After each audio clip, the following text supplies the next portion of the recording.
wata sabuwa Allahu akbar, la ilaha illallah. Traore ya karya record. Traore ya kara kafa wani tarihi.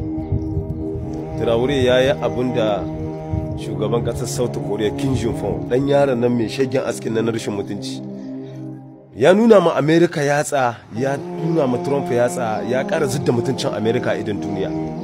A 2019 yan uwa, wannan yaron Kim Jong-un, America lokacin mulkin Trump wancan manda ta farko da yi, ya nemi ya zama da shi, ya kira su zo su tattauna akan shiga hanci da kudindini da kokarin zidda mutuncin su da yake da martaba su da nuna masa yatsa su ba kowa bane.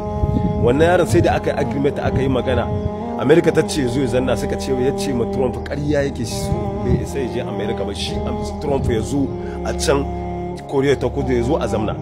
Trump shi ma ya ce ba zai zo ba, na ce shagiya kura ga tsoro gaban tsoro.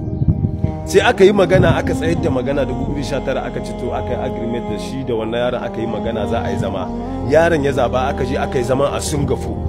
A 2019 aka wajen wannan zaman, radda aka sa lokacin a yi zaman ma kafin lokacin yaron ya ci ma Trump ya ma fasa zaman, ba za a zamana ba a yi sulhu, ba za a zamana ba a tattauna ma, ya fasa zaman. Trump ya yi da abin da zai.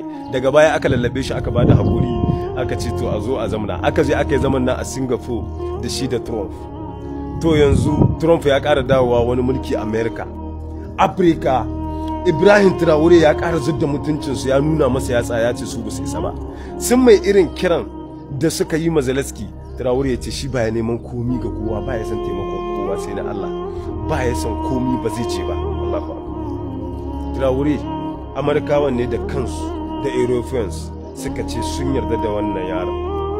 A duniya yanzu yana daga cikin mutanen da yake musu shiga hanci da kudindini. Wallahi abinda Traore yake yi ma turawan nan, yanzu suna ganin cewa duniya ba su da wani maki wanda yake sanya karya su ya nuna musu ba kowa ba kamar Ibrahim Traore.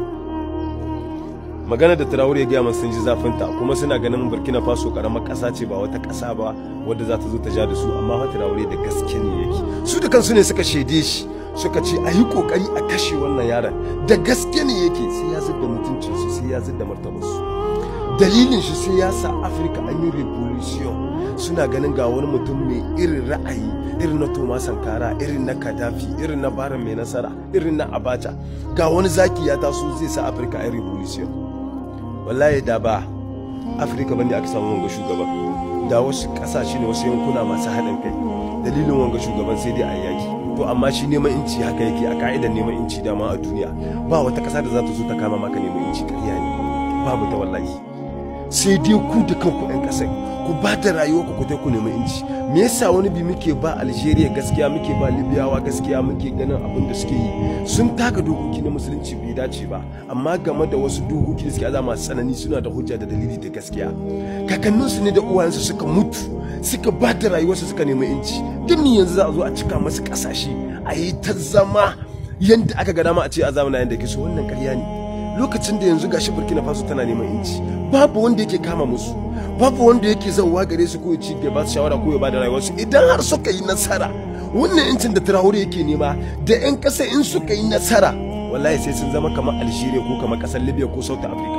Ka dubi inda ake zagin South Africa suna cin mutuncin mutane a lokacin da suka yi revolution nasu, suka ba da rayuwarsu. Shi Nelson Mandela ya mutu ya ba da rayuwa, wa ya kama mai?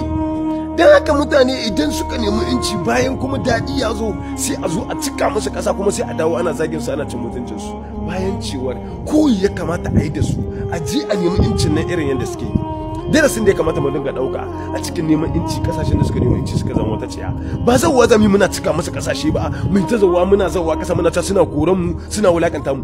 Darasi ya kamata mu ɗauka, mu tashi tsaye mu je mu ma mu nemi inci irin yadda suka yi, don mu ma namu kasa su yi development su ci gaba su zama wata ciya. Ba zauwa zami muna cika masa kasashe ba, muna zagin su, muna ta suna cin mutunci. Abin da ya kamata mu ɗauka kenan sai ya zama to Afirka, ba darasi muke ɗauka ba, kawai sai dai mu dawo baya muna zagin mutane. Allah ya ba mu rabo sa'a, Allah ya taimaki Traore. Wallahi wa'annan mutanen yan Burkina su tashi sai da roƙon Allah.